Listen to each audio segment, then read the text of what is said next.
Hello friends, daily sports Bangla YouTube চ্যানেলে আপনাদের আবার আমি স্বাগত জানাই। আবার নিয়ে চলে এলাম খেলার নতুন ভিডিও নিয়ে। ডার্বির আগেই রণহুঙ্কার ইস্টবেঙ্গলের, লাল হলুদ অনুশীলনে এবার স্বপ্নের নায়ক। আগামী 17ই আগস্ট কলকাতা ফুটবল ময়দানে মহারণের আয়োজন করা হচ্ছে। একদিকে ইস্টবেঙ্গল আর অন্যদিকে মোহনবাগান, দুটো দলেরই হাড্ডাহাড্ডি লড়াইয়ের আশা করা হচ্ছে। আগামী রবিবার ডুরান্ড ডার্বিতে খেলতে নামছে ইস্টবেঙ্গল এফসি। চলতি মরশুমে ছোটদের ডার্বিতে লাল হলুদ ব্রিগেড জয়লাভ করেছিল। এবার সিনিয়র দাদাদের কাঁধে দায়িত্ব সেই জয়ের ধারাবাহিকতা অব্যাহত রাখা। এই পরিস্থিতিতে শুক্রবার অনুশীলনে নেমে পড়লেন ইস্টবেঙ্গল এফসির হেড স্যার অস্কার বুজো। কিন্তু এ কি, ইস্টবেঙ্গল অনুশীলনে হাজির জয় গুপ্তা। হ্যাঁ, অনুশীলনে দেখতে আসা লাল হলুদ সমর্থকরা প্রথম ধাক্কায় ব্যাপারটা হজম করতে সময় নিলেও পরে স্পষ্ট বুঝে যান যে আসন্ন ডার্বিতে খেলা হবে। জয়গুপ্তা কবে ইস্টবেঙ্গল ক্লাবে আসবেন তা নিয়ে গত কয়েকদিন ধরেই যথেষ্ট তালবাহানা চলছিল। শোনা যায় দলবদলের বাজারে এফসি গোয়ার এই প্রাক্তন ফুটবলারের দিকে নাকি হাত বাড়িয়েছিল মোহনবাগান সুপার জায়ান্টও।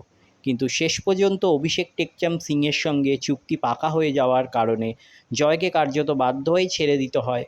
আর সেই সুযোগটাই হাতছাড়া করতে চায়নি মশাল বাহিনী।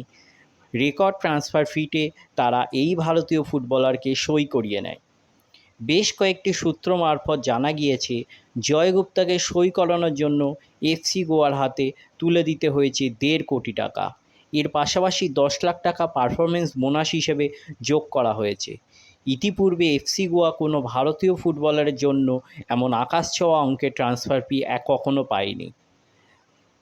আইভান বা ডোহলিংয়ের জন্য তারা কেরালা ব্লাস্টার্সের থেকে 1.4 কোটি টাকা ট্রান্সফার ফি পেয়েছিল, কিন্তু এবার কেরালাকেও ছাপিয়ে গেল ইস্টবেঙ্গল এফসি। যাই হোক, শুক্রবার নেভি ব্লুয়ের একটি টি শার্ট পরে অনুশীলনে এসেছিলেন জয়গুপ্তা। পিঠে ছিল একটি ব্যাগ। টিম বাস থেকে নেমে সোজা মাঠের মধ্যে প্রবেশ করেন। আগামী ডার্বি ম্যাচে জয়গুপ্তা খেলবেন কি না সেই ব্যাপারে এখনও পর্যন্ত নিশ্চিতভাবে কিছু জানা যায়নি। তবে অস্কার তথা লাল হলুদ ম্যানেজমেন্ট যদি তাকে মাঠে নামানোর সিদ্ধান্ত গ্রহণ করে তাহলে অবাক হওয়ার কিছু থাকবে না। এবারের ডুরান্ড কাপে ইস্টবেঙ্গল এফসি কার্যত অশ্বমেধ ঘোড়ার মতো দৌড়চ্ছে। প্রথম ম্যাচে সাউথ ইউনাইটেড এফসিকে তারা 5-0 গোলে পরাস্ত করেছিল। এরপর নামধারী এফসিকে তারা 1-0 গোলে হারায়। অবশেষে ইন্ডিয়ান এয়ারফোর্সের বিরুদ্ধে 6-1 গোলে জয়লাভ করে। কম যায় না মোহনবাগানও, তারা চলতি টুর্নামেন্টে এখনও পর্যন্ত একটা ম্যাচও হারেনি। এই পরিস্থিতিতে দুটো দলের মধ্যে যে হাড্ডাহাড্ডি লড়াই হবে তা আশা করা যেতেই পারে। তাহলে এই হলো আজকে আমার ভিডিও। আবার বলছি, চ্যানেল যদি আপনাদের ভালো লেগে থাকে অবশ্যই চ্যানেলটিকে সাবস্ক্রাইব করে নিন, পাশে রাখা বেল আইকনটিকে ক্লিক করে দিন যাতে সবার প্রথমে আপনারা আমার ভিডিও দেখতে পান। ধন্যবাদ।